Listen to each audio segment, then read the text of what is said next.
Secretary شاہ صاحب اور وزیر ہیں، ان سب کو کریڈٹ جاتا ہے کہ یہ وہ کام کر رہے ہیں جو خاص طور پہ ڈی آئی خان اور یہ ساؤتھ کے علاقے میں یہ بہت ضروری ہے، کیونکہ 30 سالوں میں یہاں گرمی 2 ڈگری سینٹی گریڈ بڑھ چکی ہے اور 5 بارش ہو چکی ہے. تو یہ جو فارسٹریشن ہے، یہ جو درخت اگا رہے ہیں، اس کا خاص فائدہ ہوگا اس سارے علاقے میں. یہ نہیں کہ موسم یہ جو گرم ہو رہا ہے اسے روکے گی، یہ بھی کہ لوگوں کے لیے روزگار ملے گا. یہ جو درخت اگیں گے جنگل سے وہ فائدہ ہوگا. وہ جو کہتے ہیں ان کی لکڑیاں کاٹ کے جب بیچیں گے تو مقامی لوگوں کو فائدہ ہوگا. اور یہاں پہ ریزورٹس بھی بنے گی جنگلات کے اندر، اور ٹورزم کے لیے بھی ہم یہ اختیار کر رہے ہیں. تو انشاءاللہ یہ اوور آل یہاں کی جو اکانومی ہے ڈی اے خان کی اس کو فائدہ پہنچائے گا. تو اصل مقصد یہ تھا. پھر مجھے وائس چانسلر صاحب نے لوگوں کی سے بات کرنے کے لیے، اور اس کے بعد اور جو گلوبل یونیورسٹی کے جو مسئلے مسائل ہیں انشاءاللہ ان کو فنڈز کی کمی ہے، بہت بھاری پیمانے پہ سیاسی بھرتیاں کی گئی، بہت زیادہ اوور اسٹافنگ کی گئی، جس کی وجہ سے ان کو اتنا زیادہ ان کا جو سارا پیسہ جو جانا چاہیے امپروومنٹ کے لیے، فیکلٹی کو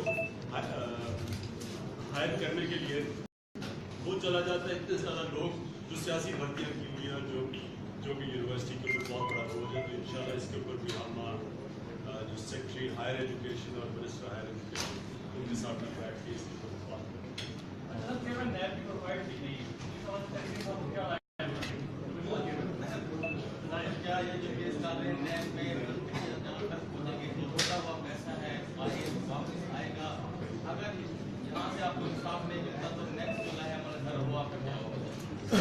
نیب کا جو انہوں نے چیئرمین سلیکٹ کیا ہے، اس میں ہماری کوئی مشاورت نہیں تھی.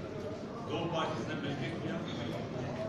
ہمیں بڑے خدشہ ہیں اس لیے کیونکہ دونوں پارٹیز کرپشن کو بچانا چاہتی ہیں، کرپٹ لوگوں کو بچانا چاہتے ہیں.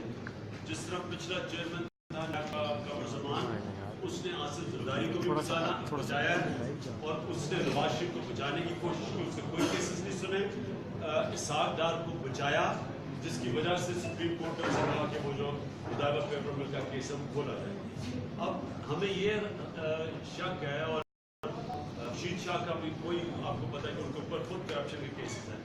تو ہم یہ چاہتے تھے کہ مشاورت کے ذریعے یا کسی کرائیٹیرین کے طور پہ انہوں نے فیصلہ کر لیا جسٹس جاوید اقبال کا.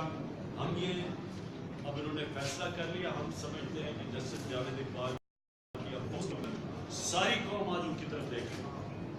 اگر تو انہوں نے صحیح جو قوم آج احتساب مانگ رہی ہے، ڈیمانڈ کر رہی ہے، اگر تو وہ احتساب انہوں نے کر دیا تو قوم ان کو ان کی پذیرائی کرے گی. لیکن اگر یہ بھی قمر زمان کی اگر انہوں نے فلیکٹ کرنے کی کوشش کی تو یہ بہت بڑا ریئیکشن آئے گا اس کے خلاف. میں اپنی طرف سے کہہ سکتا ہوں کہ ہم صورت یہ جو وی آئی پی احتساب ہو رہا ہے، ہم اس کو ڈیمانڈ کرتے ہیں کہ یہ نیب بھی اس کے اوپر ایکشن لے. میں تو کہتا ہوں سپریم کورٹ ایکشن لے، کیونکہ کھلے عام سپریم کورٹ کو یہ اٹیک کر رہے ہیں، یہ نیب کو اٹیک کر رہے ہیں، عوام سے جھوٹ بول رہے ہیں. اب مریم صفدر آئی ہے، جھوٹ کے اوپر جھوٹ بولے جا رہے ہیں کہ جی ہمارا قصور کیا ہے. اقامہ ذرا ایک انہوں نے پکڑا ہوا اقامہ، ان کا یہ ہے کہ اقامے کے ذریعے اس ملک سے جو پیسے کا انہوں نے جواب دینا ہے، جو باہر ان کا پیسہ پراپرٹیز پر پڑا ہوا ہے، 29 پراپرٹیز ہیں ان کی لنڈن میں. ان کا جو ٹوٹل پیسہ ہے وہ 300 ارب روپیہ ہے. 30,000 کروڑ روپے کا انہوں نے جواب دینا ہے. ایک ابھی تک انہوں نے ڈاکیومنٹ نہیں دی. ایک انہوں نے نہیں بتایا، ایک طریقہ بتایا کہ یہ پیسہ کیسے کمایا گیا. یہ 2 جواب دے دیں. ابھی تک انہوں نے جو بھی چیزیں دی ہے ساری